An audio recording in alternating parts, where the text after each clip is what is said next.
I don't know about you, when I'm looking for a plumber, I like to read my reviews. HomeAdvisor.com gave me some reviews on our sponsor, Art of Plumbing. Called them. They arrived on time. Immediately found the plumbing issue and fixed it right the first time. I called them last year and it was great. I called them again this year because I had a problem again. They came out, they fixed the problem. They even gave me solutions to help stop the problem in the future at 541-9405. Hey, come take a walk with me, not like you used to do. Do something different and put yourself in other people's shoes. Open up your mind and open up your eyes and change your direction, change your perspective. Welcome into Other People's Shoes. As you know, I'm your host, Neil Matthews. Thank you so much for joining us this week. By the way, happy Thanksgiving. I know it's going to be here before we know it, and everyone just needs to be aware that we need to be more generous and we need to have more thankfulness in our lives. So with that as the onset, help me welcome in my guest today. I'm super excited because, one, he is in my favorite state of the union. No, he's not in Oregon. We go back out to my favorite state. He isn't wearing light blue today, but I'm going to send him maybe a light blue shirt to help him because pre-show, he was telling me about this terrible team that's like 8 miles from us, and we almost had to hang up. We almost had to discontinue the interview. We almost had to stop it because he starts dropping names like Christian Laettner. Like, I just threw up in my mouth. Then he talks about Grant Hill. Again, threw up in my mouth almost. But that's not what we came here to do. Help me welcome in my guest. He's a brand new author, and he's super excited about his book. In fact, he's so excited about it. You guys should go check that out right now. We, of course, have it available to you at opspodcast.com/bookswelove. You'll see it right at the top of the page there. And we're going to get into this book right now. But he's a brand new author. He is also a specialist when it comes to adult needs and services. We're going to probably dig into that a little bit as well. But help me welcome in my guest, Sean. Sean, how are you today? I'm just fine. Thank you for having me. Sean, it's our pleasure. And of course, we probably should get this out of the way now. You came to us how? There is a friend of mine in the vicinity of Cary named Jody, and she is a podcaster herself, and she's got her own platform of which I listen to from time to time. And she, of course, via my girlfriend Lauren, knew of my book and got her hands on a copy of it and enjoyed the book itself, but then heard the backstory to the book and said, you really should share the backstory as to the environment in which this book was created. And the fact that you're still alive and, going forward is a shock to most of us. That book that you're referring to is 3 Miles of Eden. And so, of course, that's available right now at our website, as I mentioned, opspodcast.com/bookswelove. Guys, go get a copy right now. It's also on Amazon as well, so if you want to look there for it. But Sean, getting into this, before we get to the book, we got to, of course, answer the most important question I believe that anyone should ever answer in their lifetime, and that's this question is, Sean, what size shoes do you wear? I think I'm still pleasantly at 9.5. All right, 9.5. And is there a certain style or brand you prefer over another? I don't. I've always been in public service in one form or another, and so I always wear rather sensible shoes as opposed to uber stylish. Well, I thought you maybe were rocking like the original Christian Laettner, like I step on Kentucky players shoes today. I don't know if maybe you were rocking those at all. Once upon a time, my dream was to own a pair of Air Jordans, but I've never owned a pair. Now to get a pair of Air Jordans, you'd have to remortgage your house, but it's just not, but it's also not my style any longer. I'm laughing because you can't see, but behind me, there's probably roughly 4 pairs of Air Jordans behind me. So yeah, I'll show you after we're done. But so that's awesome. But when you're not at work, what do you like to wear? What's a brand or a style that you're really digging? I'm I'm always in Levi's of some sort of distressed Levi's. I'm usually in some form of sandals, oddly enough, and as you can see, I'm usually sporting a rock T-shirt and a Kango newsboy cap of some kind. That's usually me on any given day. I love it. I love the breakdown. That's awesome. We haven't had a breakdown of outfits yet, so that's fun. It's always great when we get new experiences. So, but you are in that Cary area, right? Do we get that right? In Cary and Pinehurst, which is the golf capital of the South here, and we actually live just a stone's throw from Pinehurst number one. So that's where I jog in the morning on those fairways. And but I'm slowly relocating permanently to Cary. That's where my heart is now.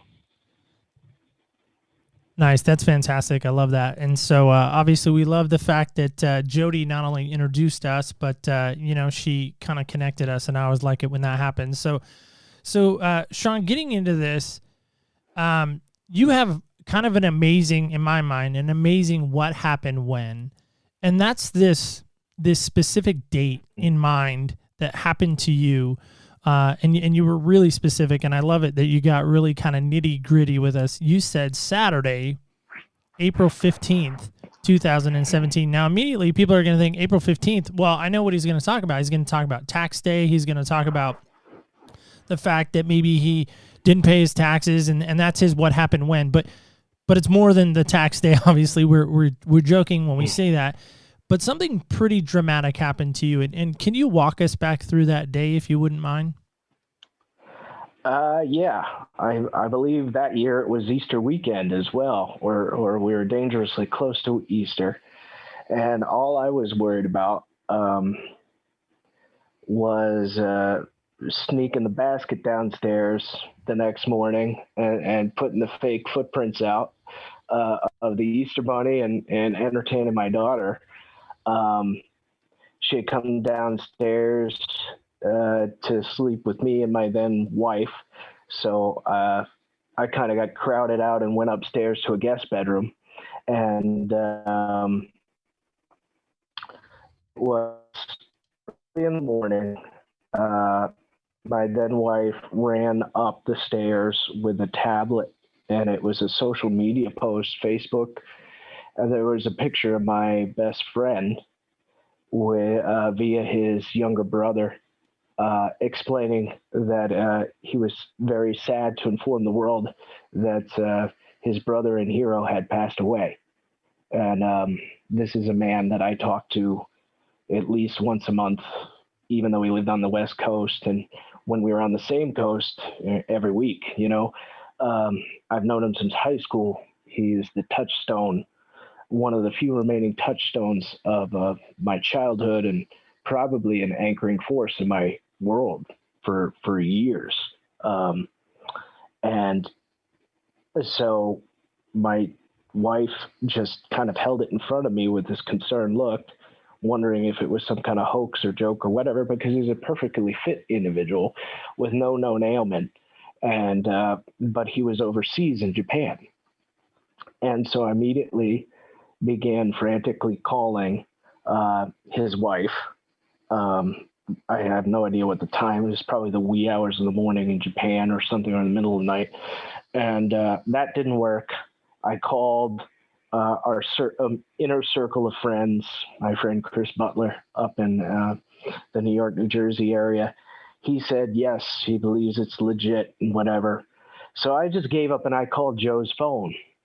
And his wife answered instead and confirmed that he had dropped in the hotel lobby in Japan and that they were unable to revive him. And I cannot tell you what it feels like to just have that, the bottom drops out of your gut a little bit and you're struggling to wrap your mind around it. But I didn't have the luxury of sitting there falling apart on the phone. There was his wife, perfectly composed, and throwing herself into the logistics of what do we do now? How do we get home? How do we get Joe home to California? And I think it took about a week to get him home from Japan. And he had passed away of cardiac arrests, had not felt good, had aches and pains and whatever. But there was nothing wrong with him. And one minute he was there, and the next he was gone. I think the hardest part was once services finally commenced, and they were in New York, which is his hometown. So he was flown in from Japan to LaGuardia, and we went right to Rockland County where we grew up, and that's where his viewing was, and that's where his funeral. And Joe was this magnanimous personality, much more than I was, and outgoing, and he kind of had this huge circle of friends that we could compartmentalize into East Coast, West Coast, Syracuse, where he went to college, and whatever. They damn near all of them converged on Pearl River, New York for the memorial ceremony. I've never seen a bigger funeral in my life. But me and the inner circle of old high school friends were the pallbearers, and the viewing. I steeled myself to go into the viewing, and a lot of the opening scene of the book, the emotion of it, I rewrote that opening scene because I was a quarter of the way through 3 Mile, which is about a guy losing his best friend, and spending the rest of the book trying to undo it via time travel. And then all of a sudden, I was staring at my deceased best friend in a mortuary in New City, New York. And so inevitably, when I got to the end of the book, I rewrote the opening scene because I was imagining when I wrote that an opening scene what it would feel like to find your friend. And now I knew. And it was not a pleasant experience. And it was the first domino to fall over in a long line of dominoes for the next year and a half. My marriage fell apart. I lost some treasured pets that had been with me most of my life. My ex-wife meddled in my work affairs and cost me employment opportunities. My entire world slowly just shattered over the course of 2 years, and in the meantime, I was attempting to, if I can finish this story, you've got to finish it. Everybody is always told we expect this of you. It's fun, all your cutesy magazine articles and your newspaper articles, they're all adorable. But this was what you were meant to do, and you can't check out of 3 Mile. You've got to cross the finish line with it. And I did.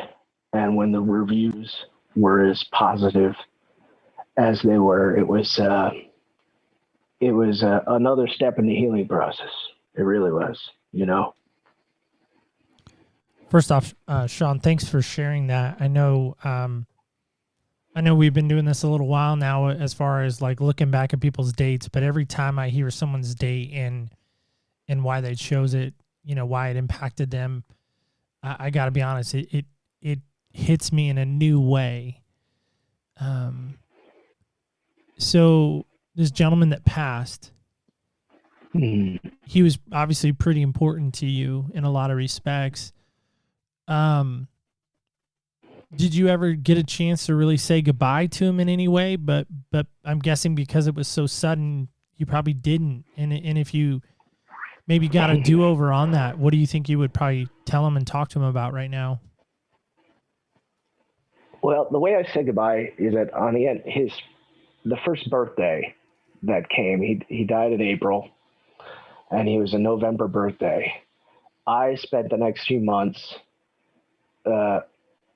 putting together a huge memorial video, just memorial and snippets of video of us, pictures of us, going all the way back to the mid 80s.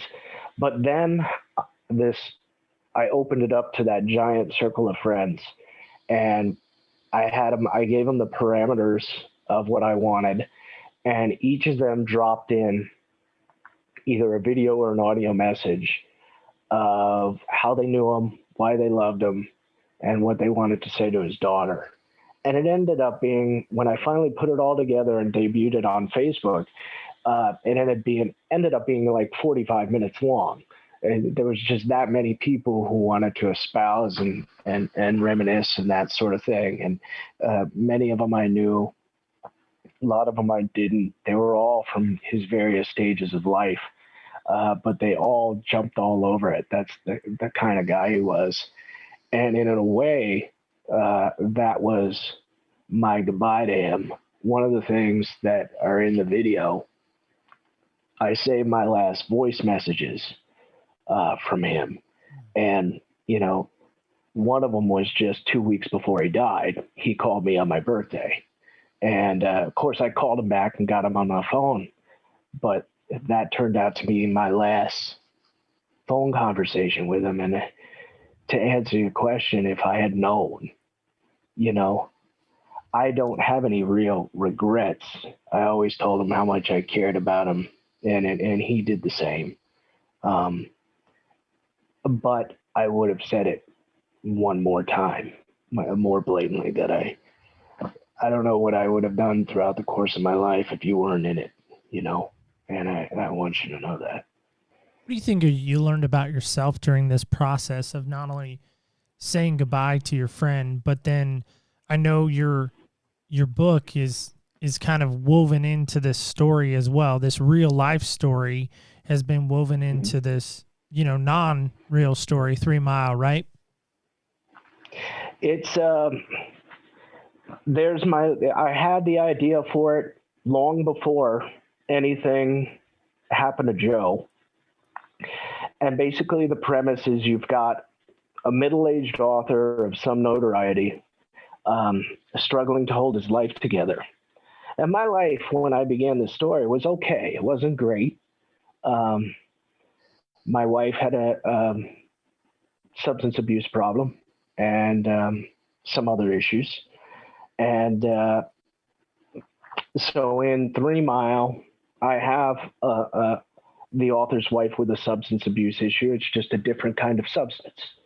And so what he's contending with is the wife, which is actually an endearing character, takes off because he's going to put her in rehab, and she does not want the stink of rehab on her. She wants to go cure herself.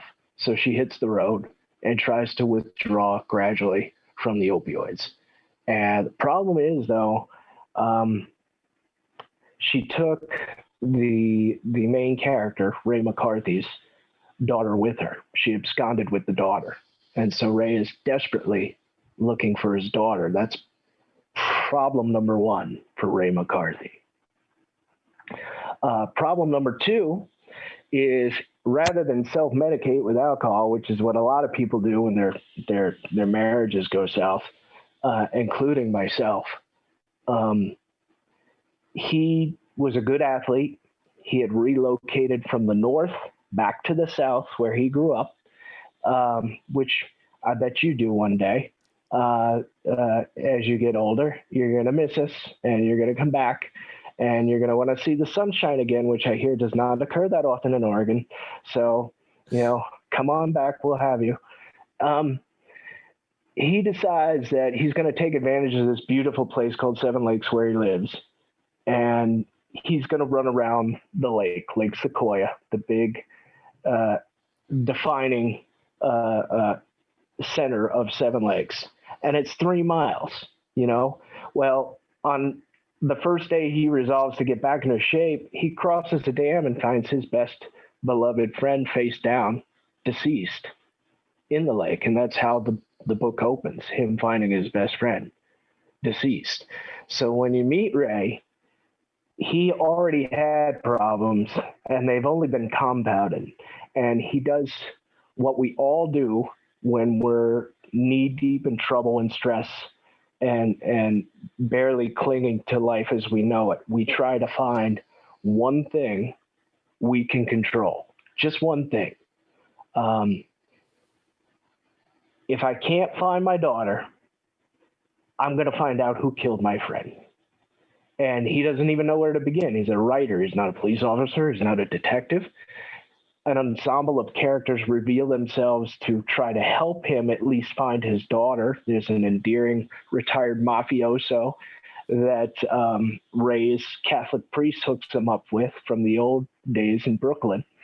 And the poor man is just bored to tears not being a mafioso anymore. So hitting the road and tracking down somebody's addict wife is right up his alley. So he does it, or he attempts to. So Ray focuses on finding the murder of his best friend. And he has a curious thing happen to him. He's getting nowhere. He's inserting himself into the investigation. He's putting his life in danger. One day he runs the 3-mile loop around Lake Sequoia, and he sees spectacularly kept vintage cars, empty lots where houses used to be, music from his childhood. And the clincher is somebody rolls by him in a golf cart that he knows personally. Problem is, he had buried him 2 years ago, attended his funeral. And what he inevitably discovers is that he can slip back into his childhood of 1984 when he was an adolescent boy kicking around Lake Sequoia and Seven Lakes.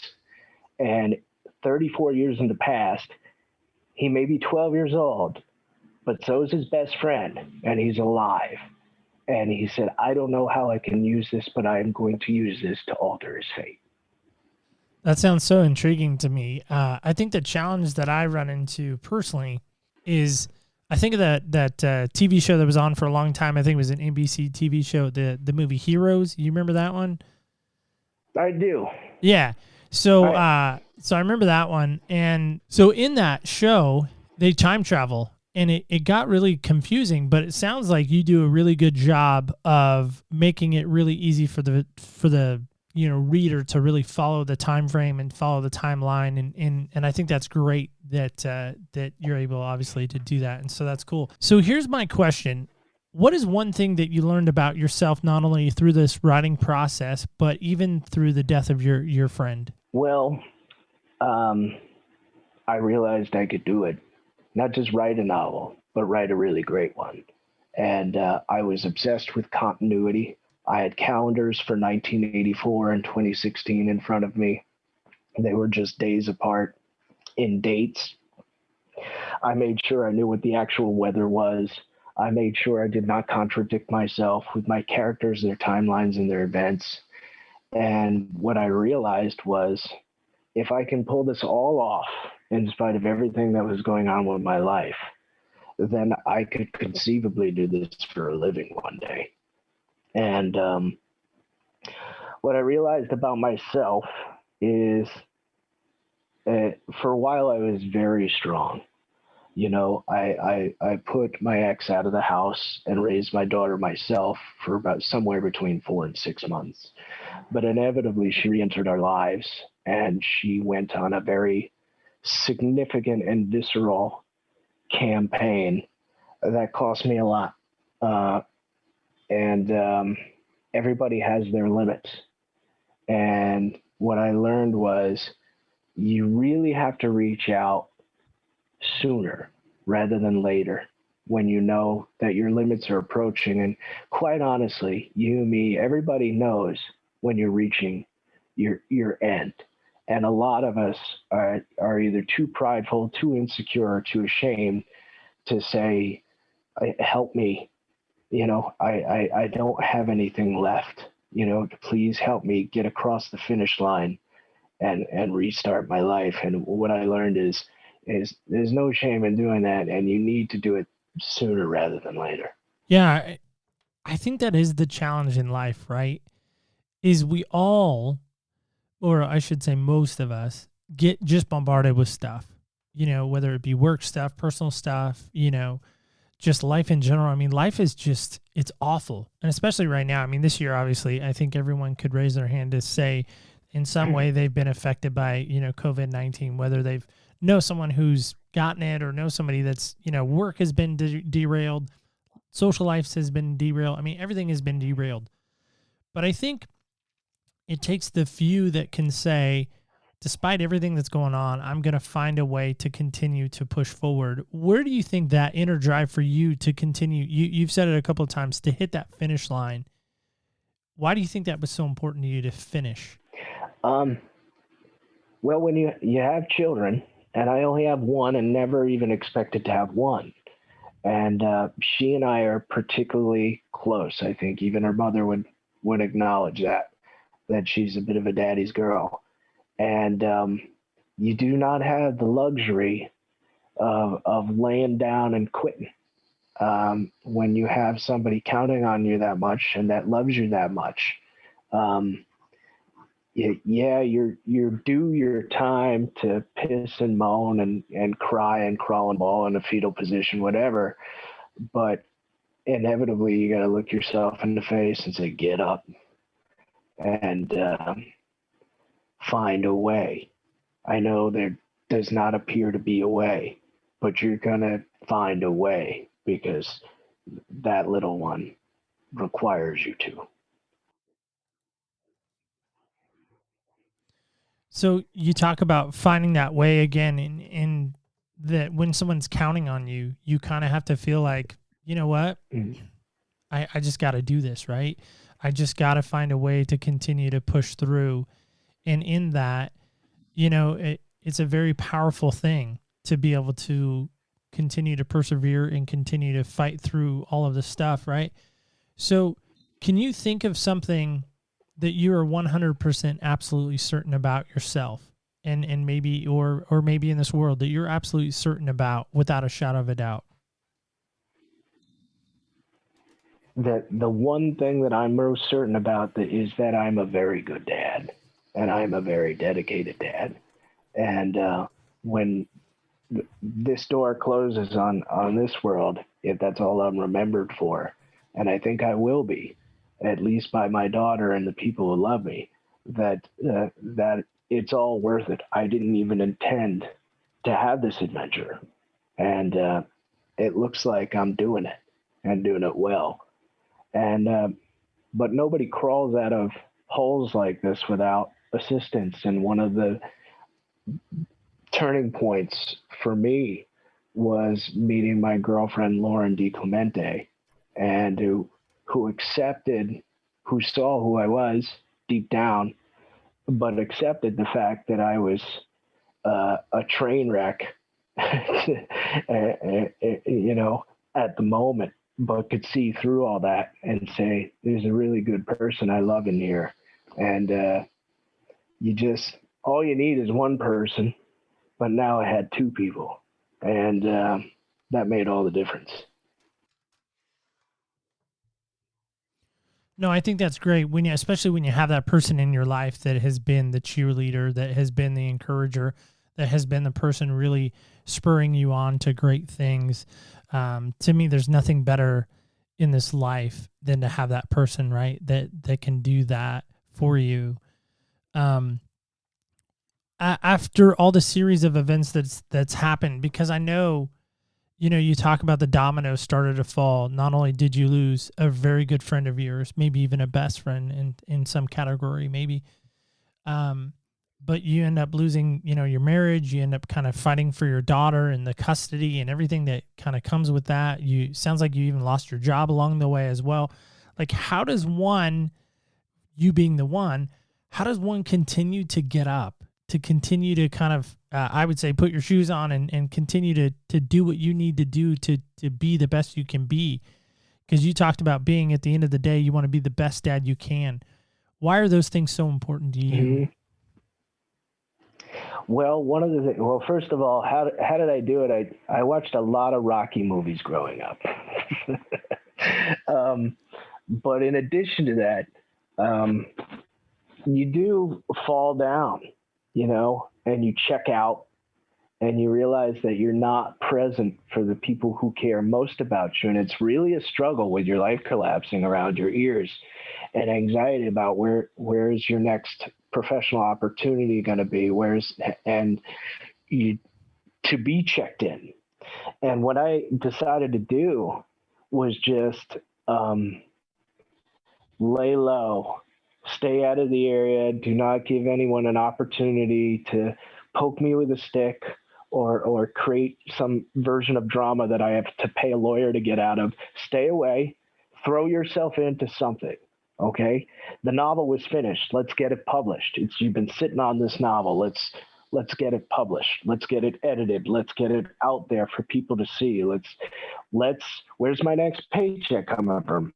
I think I'll go sell cars down in the next county. Do I know how to sell cars? Nope. Am I good at it? Nope. But it gave me something to do until I figured out where I was actually going to go. And I'll take this job. Is it the salary I'm used to making? No. But it puts food on the table and we can go forward. Next step, next job, next opportunity, and you just slowly keep moving forward. Awesome.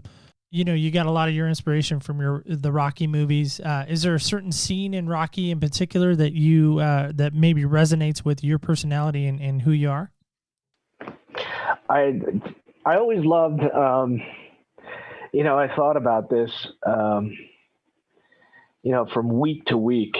In the worst part of my troubles, I'd have a new mantra, something that Lauren had suggested. Go adopt a mantra, whatever, something you can say over and over to yourself so you can get up each morning, go to whatever crap job you got, and just keep going. And one of the things that I had adopted into the book was the character who passes away when he is murdered. He ends up reciting something to himself that he heard Ray's daughter hear all the time, and that is, just keep swimming, because she's Disney obsessed, and Finding Dory was all on her radar. And I remember using that one for a while, but I also remember putting in the last Rocky movie, Rocky Balboa, before the Creed movies came out and everything. And, they were using the old music from the 70s, Take It Back, do. And I was like, all right, maybe this is a good one. Let's see. And you find Rocky a widower and whatnot. But he lectures his little brat son on a street sidewalk one day, and who can't seem to hold a job and doesn't much like living in his father's shadow. And that's where I got that line I just quoted to you. That's how winning is done. Just keep moving forward. That's how winning is done. And I was struck by that quote because, man, I thought about all those fights, and he was never the best fighter. And he always took a beating. And that's all he ever did was take a beating and keep moving forward. That's pretty much how he built his career. I was like, that's me right now. So maybe I'll win. One day I will win. And I think my win is not only getting this book across the finish line, but it's wonderfully warm reception. And the fact that a lot of people are reading it and reviewing it on Amazon and Barnes & Noble and Target. And it's my first win in a long time. Have you been able to go to a store and actually see it on a shelf at all? Yeah, that was a prophetic moment. We have, when you're a nobody like me, Barnes & Noble, Target, Walmart will carry it. But what they will really do, including Books A Million, is they'll keep it online. And if somebody shows interest in it, they'll order it and bring it to the store, But my local bookstore, of course, carries copies of it. And just 2 years prior, I think it was 2 years prior, I met celebrated novelist John Hart, another Southern writer, who set his books mostly in North Carolina and whatnot. And I told him about my book, and he goes, cool title. And I talked to him about the struggles of getting it published and whatnot. So to go into a bookstore 2 years later, and I see that they've got my book, they got 3 Mile lined up right next to John Hart. and his series of books. And that's when I felt, regardless of what it does sales wise, that's when I felt I had won. That's we've had a number of authors come on, and I always love to ask that question, because to me, I don't know what it feels like when, because I'm not an author, obviously. I don't know what that feels like, seeing the physical copy in a store that can be purchased, and maybe you're there, you hang out, you kind of stock your book, so to speak, where, you know, you're waiting for somebody to go to the register and buy it, and you're just like, want to see that transaction take place. You know, I don't know. But I know for me, when I first started podcasting, I was always told, when I was starting out, and everybody that I, you know, went and listened to and learned from and all that once you get to iTunes, you've arrived. And I thought, man, Yeah. That's it. Once I get into iTunes, like, I have arrived. And I remember the first time, like, searching my name in iTunes and feeling like I'm somebody. I'm important. And the reality is, like, I'm not. I'm just a dude in Oregon. I love podcasting. I love, you know, being behind this microphone. I love sitting with amazing people such as yourself. And to me, there's just nothing greater in life to get a win, right? I mean, there's just nothing greater in life, I think, to get a win. And I think right now it sounds like you needed this win, not only professionally, you needed it personally, you needed it maybe spiritually. I mean, I don't know, but it just seemed like you really just, man, you needed a win, right? I needed it on all those fronts. And the other part of the win is when, especially, you know, anybody can put their novel on a shelf. Any schmo can self-publish a novel and say, here you go. The proof is, what are the reviews going to say? What are the people in my hometown going to say? There's never been a book, much less a spectacular murder mystery of some sort written about and set in their area. They're very particular about their area, and they celebrate it. So what do they think? Because, you know, they're not going to be happy if it's this self-indulgent schlock that some wannabe author put out, and they loved it. And when people started reaching out to me, I have a website, SeanPatrickSmith.com. People can communicate with me through that if they don't know me on social media or whatnot. And the emails just kept coming, and especially the relatives of the real people I put in. I brought some people back to life, some beloved residents, and that's also a very tenuous thing, you know. And one of them is a beloved sheriff named Rick Ryan, who was killed in the line of duty in his 50s, and our detention center is named after him. And I, through another friend, asked permission to bring him back, of his widow. But then I waited with kind of bated breath for her email to say, and when she said I had, I'm paraphrasing, knocked it out of the park, or I nailed it, or however she characterized it. And she revealed that she was reading the book with the same trepidation that I had waiting for her to read the book, you know, because as I hope he didn't screw this up, right? Rick was a great guy, you know. That kind of stuff keeps coming. When I say, hey, I'm going by this local establishment or that local establishment, Seven Lakers, I'm going to be in your hood for a while, to watch people come out with their books to get them signed, that's a win, you know. It's all good stuff, and I like it. It's time, though, to get the book beyond North Carolina. I have 2 sales in Oregon, but I have a feeling that's just my 2 half brothers that live an hour from you. That's funny.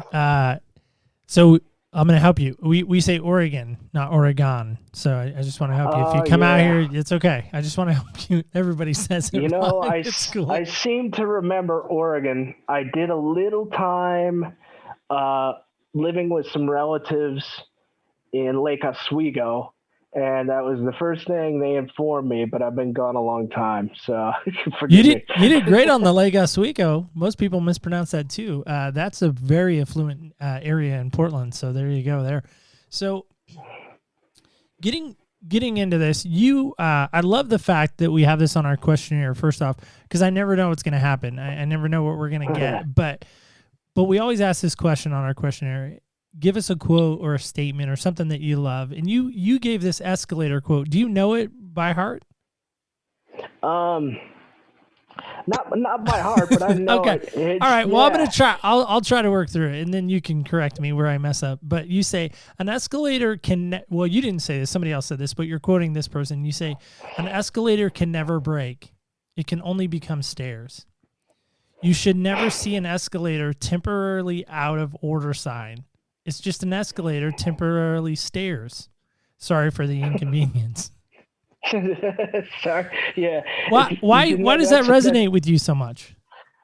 I loved the observations of Mitch Hedberg. It was definitely my sense of humor.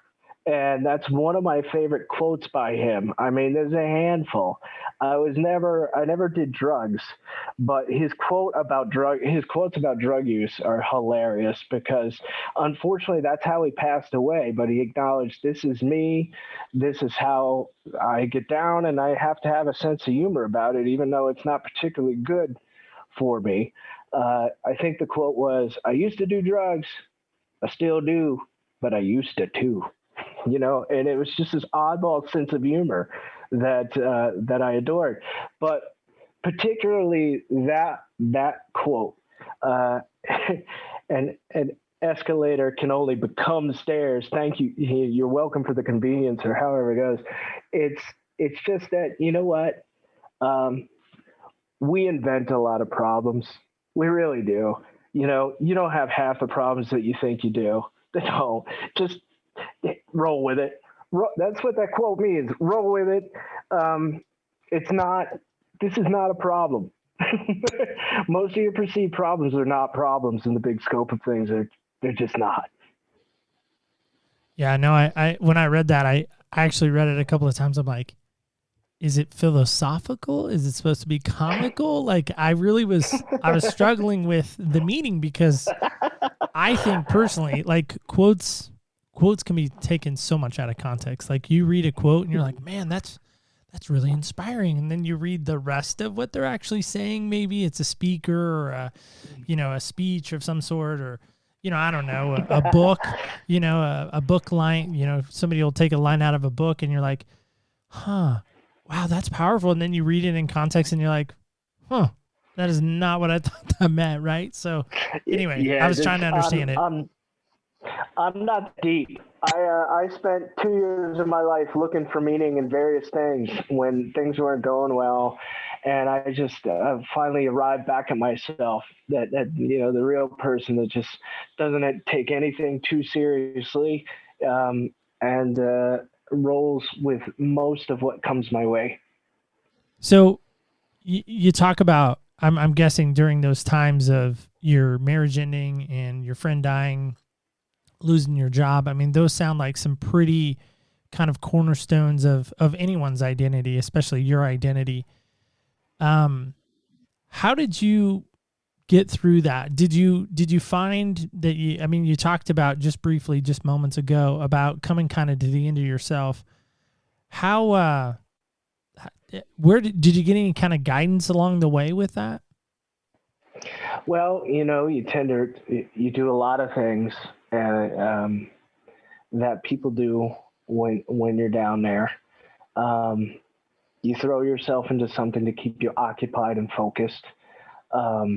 You didn't know where the money was going to come to pay the attorney. The divorce was dragged out ludicrously long, only for us to come at the same arrangement that I put on the table before we even hired lawyers. It's just, you're bleeding money.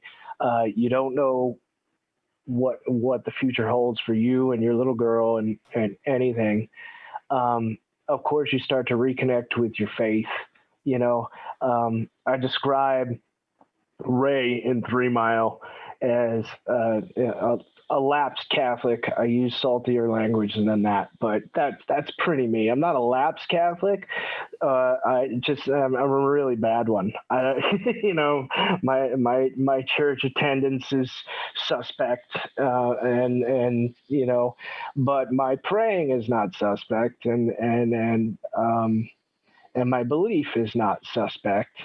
And you open up a dialogue with your higher power and say, hey, I'm kind of at a loss here.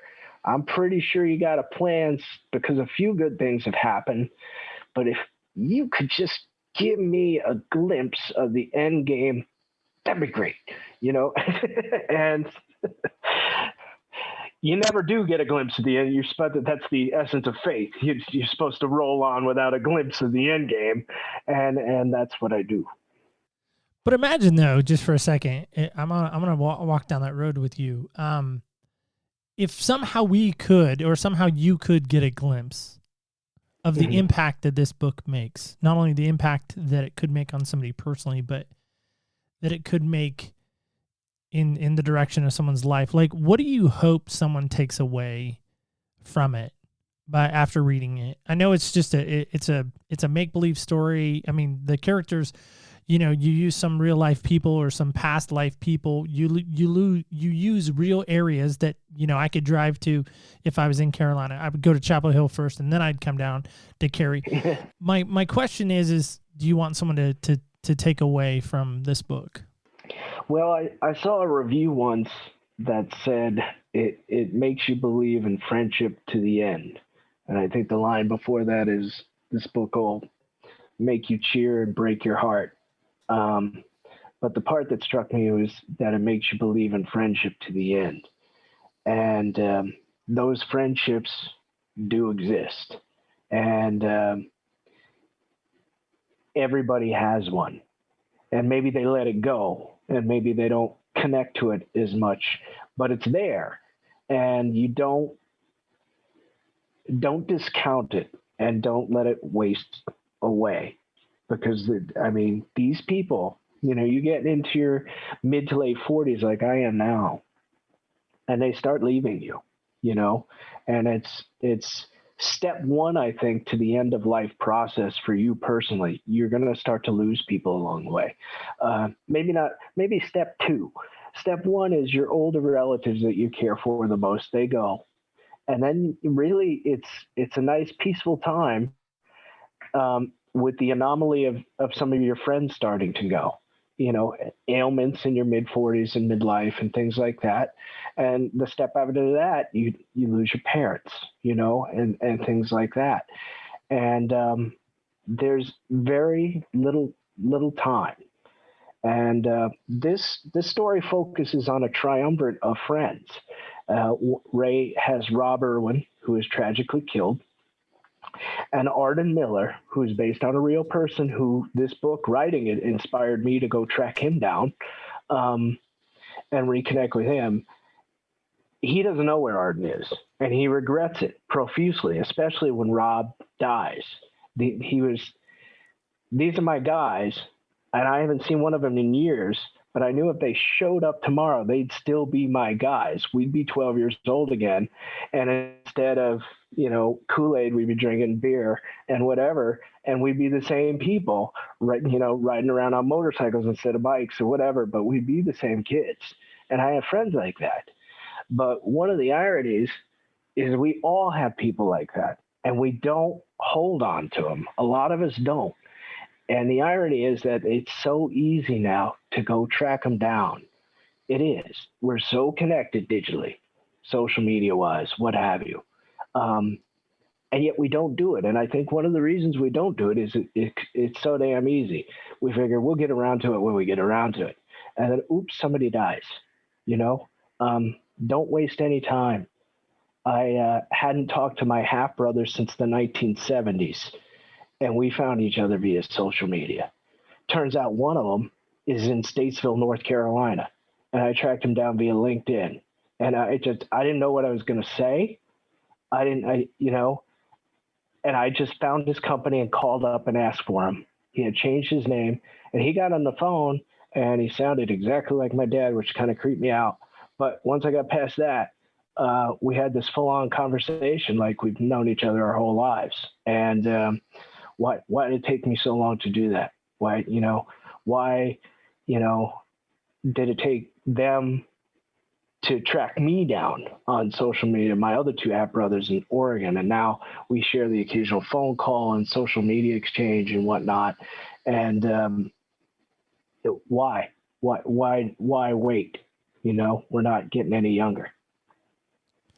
And if to answer your question, if you get that from 3 Mile, if it reminds you that you have a friend like that, and they go track them down, or you go track down your lost relative, whomever it is, I hope this book does that for people.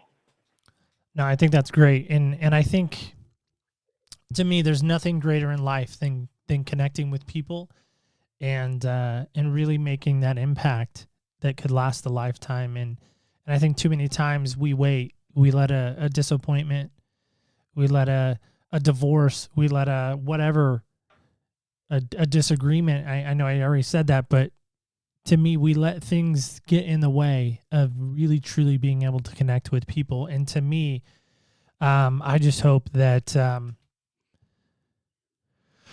people can take a note to that this week and just really understand that. So let's play our game. This is a game we like to play called Senseless. So Sean, you didn't know you were going to play a game with us today, did you? No, I did not, but I'm not surprised. Don't worry, it's not like name your favorite Carolina basketball players, because that would be a great game. Maybe I need to work that in more. But so here is the world famous, well, I shouldn't say world famous, at least in my mind, it should be world famous. This is my cup that I like to play Senseless out of. There is a die in this cup. So we play this game at the end of our show called Senseless. And so, Sean, you get to play it, and I'm so excited that you get to play this with us today. So here we go. You're not in Oregon. I'm going to say it for you the way you say it. You're not in Oregon. You're in Carolina. So, sorry, it's not a Duke Cup, by the way. I didn't know they even made Duke Cups. So there we go. So you got this number 6 right here. I'm trying to pick it up. So you got 6. There it is. So you get to have dinner with one person, dead or alive. First off, where are you going to dinner? Or it could be a meal. Some people don't like dinner. Some people like breakfast or lunch or whatever. But you get to have a meal with one person, dead or alive. Who would it be and why? It would be New York, and it would be, I don't know. I would like to go to like an Irish pub in Brooklyn, New York. My whole family originated. Well, I guess they originated in Donegal, Ireland, but the next stop was Brooklyn, New York. And although none of us can afford to live in Brooklyn anymore because it's all highfalutin now, but if I could go back to the Brooklyn I remember, there's a restaurant. It could either be an Irish pub in Brooklyn or the Red Rose, which is an Italian restaurant near Carroll Gardens that I put in 3 Mile because my Aunt Mary took me to that whenever I came to visit her in Brooklyn. Either or, I would love to go to either restaurant. And if there was anyone I would want to have one meal with, it would be my grandmother, Kathleen Bauman, who I did get to see before she passed away, and called every week, and visited often. But I would like to have one more dinner with her. She was the rock of my life when I left home at 16 and bounced around, and she took me in, made me finish high school and go off to college, and rolled with everything. Her life was not easy either, and a lot of my pick myself off the ground and stumble forward is from her. And I would just like to introduce her to her granddaughter that she thought she'd never have, and just catch up. That's what I'd like to do. What would you say to her? It'd be a question. I'd look at her and go, "How am I doing?" And her response would be, I mean, I know you can't script this, but what do you think her response would be? Well, she'd have this nervous exhale, and she'd be like, "You're doing okay now." You're doing, those last 2 years were a little suspect, a little shaky, but you're doing okay now. I'm proud of you. I'm proud of you. Good story. I presume she would have read 3 Mile before we had dinner. Well, if not, you would have sent her an advanced copy, right? Yeah. There you go. Wherever you send that to, I would. That's awesome. Well, Sean, thanks so much for coming on. I really appreciate not only the time you gave us, the vulnerabilities in sharing the book. Just one more time, how can people go out and get it if they're interested in connecting with you? And I know we've linked, of course, it on our Books That We Love website or webpage on our site, opspodcast.com. But Sean, how can people connect with you and learn more about what you're doing and other stuff that's going on with you? One-stop shopping would be SeanPatrickSmith.com. I have links where you can find 3 Mile on Amazon. You can find me on Instagram. You can find my author page on Facebook. You can email me through the website. Many people like to read as they're reading. I've had people email me questions. Why'd you do this? And, I either give them an explanation or I say, wait for it. Email me again when you get past chapter whatnot. And I have a lot of fun with that. And I take all comers and I chat with everyone and answer all their questions. And sometimes it's not about the book. Sometimes they're asking me about my special needs service for the last 10 years as a qualified professional. And it's been adult and child special needs. I'm getting out of that field, but, I have people email me about, my son is this and he needs services. I don't mind those emails either. Whatever you got on your mind, you can share it with me. I love that. The heart to serve. It sounds like that's really what you have and that's what you're about. Is that accurate? It is. I came out of college as a professional writer and I wrote from newspapers and magazines and I did that. But then I went into teaching and that was a very difficult field, that decade that I was in it. But it was really a lot of fun. And in my heart, I'm a bit of a performer. So to be both, researcher, doing my own homework, preparing my lessons, and then to the challenge of going before a less than captivated audience and trying to deliver my information and get them to process it was a lot of fun for me. And when I transitioned out of it, I still wanted to be in the people service. I wanted to help people. I wanted to work with people. I didn't necessarily want to be behind a desk. And this was the way my mother transitioned out of teaching. And I went to the very same company she joined when she left teaching. And 10 years later, I am still at it. That's fantastic. So, Sean, before we let you go today, I feel like we need to really settle this once and for all. So can you just answer one more question for me? Will you indulge us in one more? Sure. Who's better, Duke or North Carolina? We need to know. Well, I shared with you that I'm, for a Duke fan, I'm pretty impartial to the whole rivalry and whatnot. And I've got friends, very good friends who graduated Carolina. Some of them are basketball players. And it's a difficult thing to answer. But I'm putting you on the record, so they're going to hear this, right? Because you're going to share it with everybody you know, right? So we got to know this. Help me out. You got to make a choice. I think North Carolina has graduated the more successful NBA players, but if we're going to focus directly on who's the better college basketball team, Duke has too many championships. And I think count them again, by the way, just saying.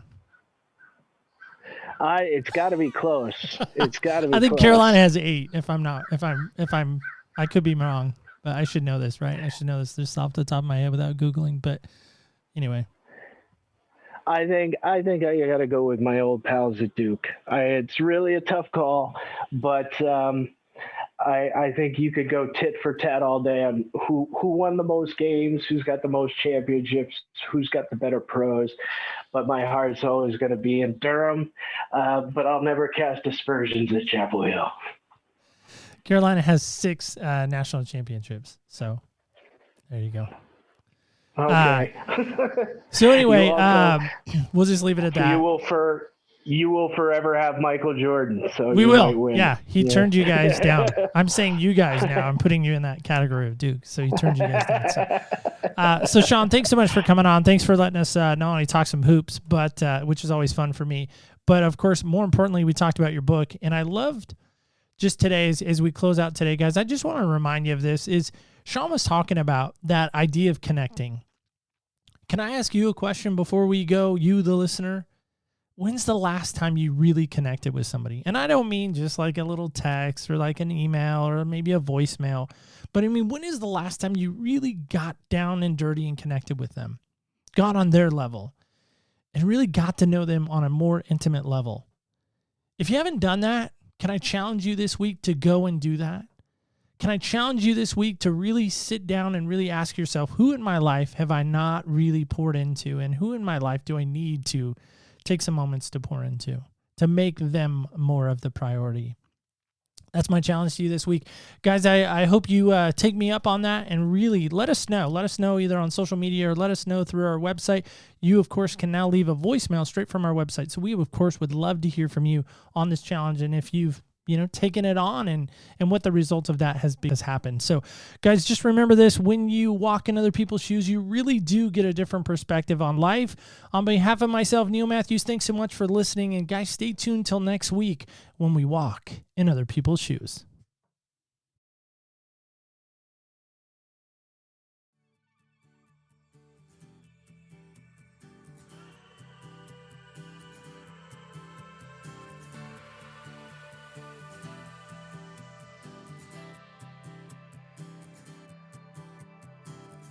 Thank you so much for joining us on Other People's Shoes. As you know, I'm your host, Neil Matthews. I am so excited that we got to sit with Sean today and to hear not only the story about how his book was conceived and how it all came about, but really the backstory behind it. I don't know about anybody else, but it has been quite the year. And I know we're all going to walk away from 2020 with this what happened when moment, right? We're all going to have those moments. And so today it was great for us to look at someone's what happened when. So I don't know about you, but I would invite you wholeheartedly, go check out what Sean is doing. We, of course, have linked that in our show notes. And we, of course, have linked his book on our website, opspodcast.com/books that we love. Go check that out now. If you're interested, you can order straight from our site and get a copy of his book. Speaking of getting a copy of something, sometimes it's good to copy some things, right? Next week's guest is going to talk to us about why it's important to maybe have that mentor in your life and that coach in your life. Stay tuned. Here's a little sneak peek of next week's episode. I think the biggest thing I learned that I was capable of loving someone else 100% wholeheartedly, no strings attached. And I also learned that I can be loved in the same fashion. I have failed many times as a husband. Our marriage has not been perfect. We didn't even have a godly marriage for the first 6-7 years of it. But on my wedding day and shortly after we said our vows and whatnot, I just knew that there was someone out there for me that loved me for who I was, no matter what. That is right. We're getting in studio for the first time. We're actually going to have someone in studio to talk about their what happened when and why it is so important to them and maybe why it should be so important to you. We're going to dive into not only coaching, we're going to dive into marriage. I think even Hallmark movies come up. So stay tuned for that. That, of course, will take place on Wednesday. That is when our show comes out at opspodcast.com. That, of course, is a great place to bookmark each and every week to come back to.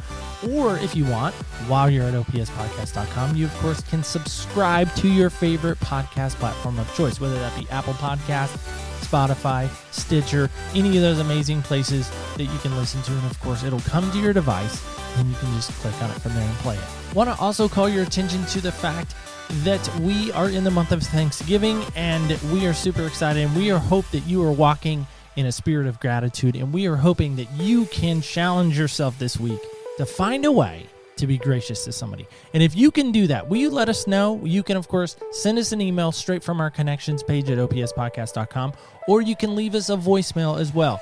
If you do that and you send us that, we'll send you out a free gift just for doing our little challenge this week. All right? Can you do that? If you do, as I said, let us know. opspodcast.com. Either leave us a voicemail straight from the website or send us an email straight from the Connections tab. And if you do so, we'll send you out a free gift. Pretty awesome. And just remember, when you walk in other people's shoes, you really do get a different perspective on life. Thank you so much for listening, and stay tuned till next week when we walk in other people's shoes.